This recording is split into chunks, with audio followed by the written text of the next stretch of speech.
Once upon a time, there was a man who owned beautiful houses and villas, gold and silver tableware, embroidered furniture, and gilded carriages. Unfortunately, this man had a blue beard, and this made him so ugly and terrifying that no woman or girl could see him without running away. One of his neighbors, a noble lady, had 2 beautiful daughters. He asked for one of them in marriage, leaving the choice to their mother. Neither of the 2 wanted him, and passed the proposal back and forth, unable to make up their minds to marry a man with a blue beard. There was another reason for their aversion. He had already been married several times, and no one knew what had become of his former wives. To make their acquaintance, Bluebeard invited them, along with their mother, 3 or 4 of their best friends, and some young men from the neighborhood to one of his country houses, where they stayed for 8 whole days. There were walks, hunting and fishing parties, dances, feasts, and banquets, nothing but merrymaking. Instead of sleeping, they spent the nights joking and playing tricks.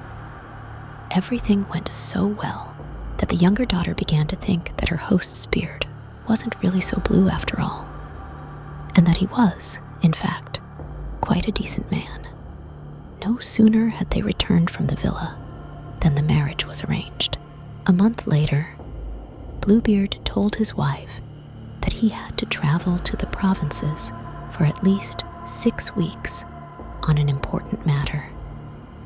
She could enjoy herself during his absence, invite her friends, take them to the country house, and have as much fun as she wished. Here, he said, are the keys to the 2 large wardrobes. Here are those to the gold and silver tableware that is not used every day.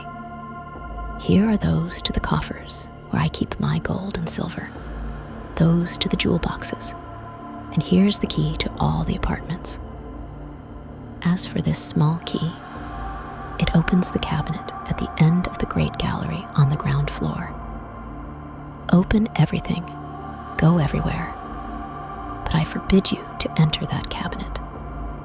I forbid it so strictly that if you even open it for an instant, there is nothing you should not fear from my anger. She promised to obey his orders exactly. He embraced her, stepped into his carriage, and departed. Her neighbors and good friends did not wait for a second invitation to come see the young bride. They were eager to admire all the riches of the house, which they had not dared to visit while the master was home, fearing his blue beard. They ran through the rooms, wardrobes, and salons, each more splendid and luxurious than the last. Going upstairs, they marveled endlessly at the tapestries, beds, sofas, cabinets, shelves, tables, and mirrors, in which one could see oneself from head to toe, framed in crystal, silver, or gilded metal. The most beautiful they had ever seen. They could not stop praising and envying their friend's good fortune. But the young wife did not enjoy any of it.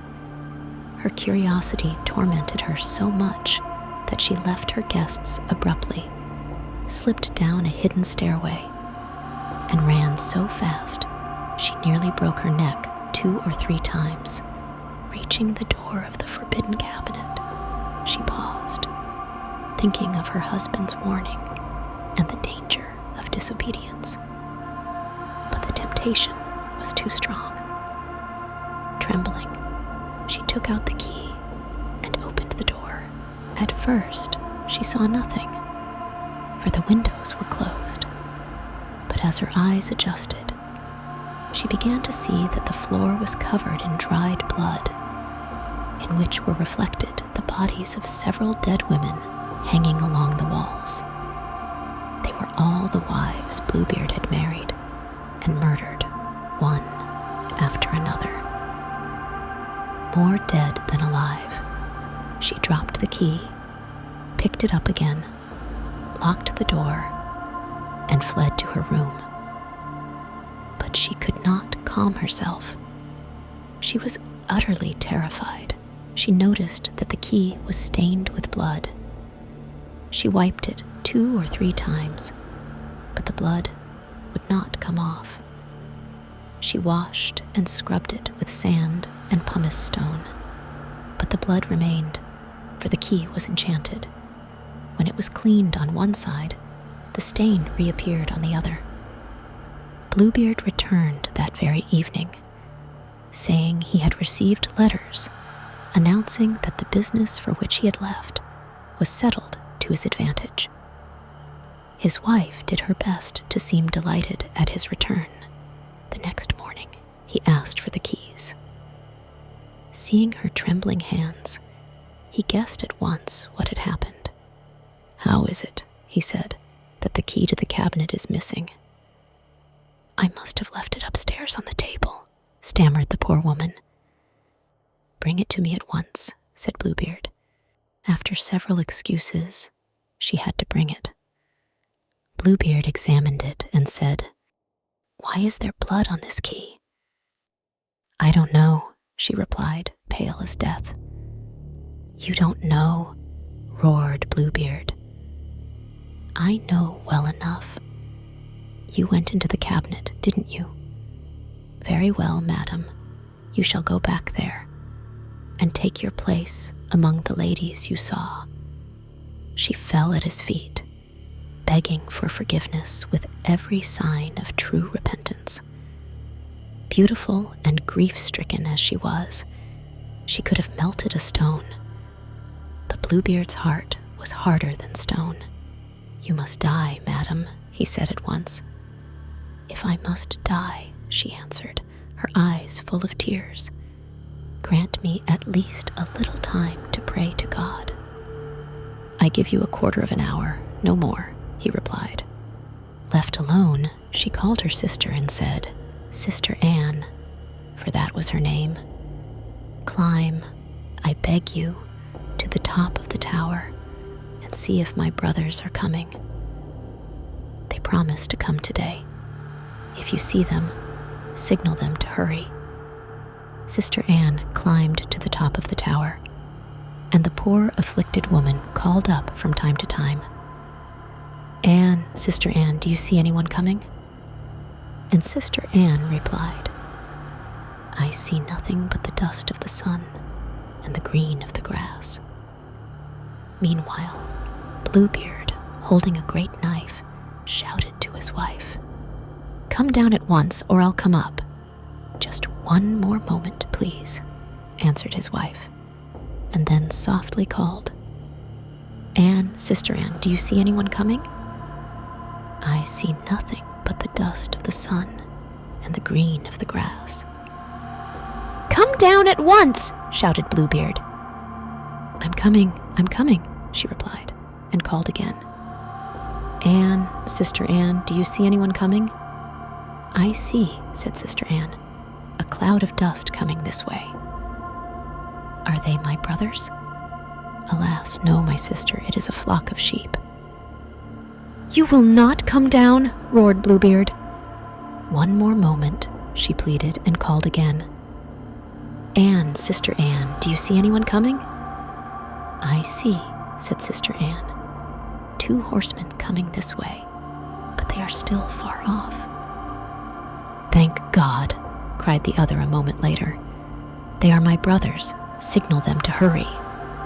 Bluebeard bellowed so loudly that the whole house shook. The poor woman came down, threw herself at his feet, weeping and disheveled. "This is useless," said Bluebeard. "You must die." He seized her by the hair with one hand and raised the knife with the other. She looked up at him with dying eyes and begged for one last moment to collect herself. "No, no," he shouted, "commend yourself well to God!" And raising his arm, at that very moment, there was such a loud knocking at the door that Bluebeard stopped short. The door burst open, and 2 horsemen entered with drawn swords. They were his wife's brothers, one a dragoon, the other a musketeer. Bluebeard tried to flee, but they pursued him so furiously that they overtook him before he reached the stairs. They ran him through with their swords and left him dead on the spot. The poor wife was almost as lifeless as her husband and could scarcely rise to embrace her brothers. As Bluebeard had no heirs, she became mistress of all his wealth. She used part of it to marry off her sister Anne to a young gentleman who had long loved her, another part to buy commissions for her brothers as captains, and the rest she used to marry a worthy man who made her forget the dreadful time she had spent with Bluebeard.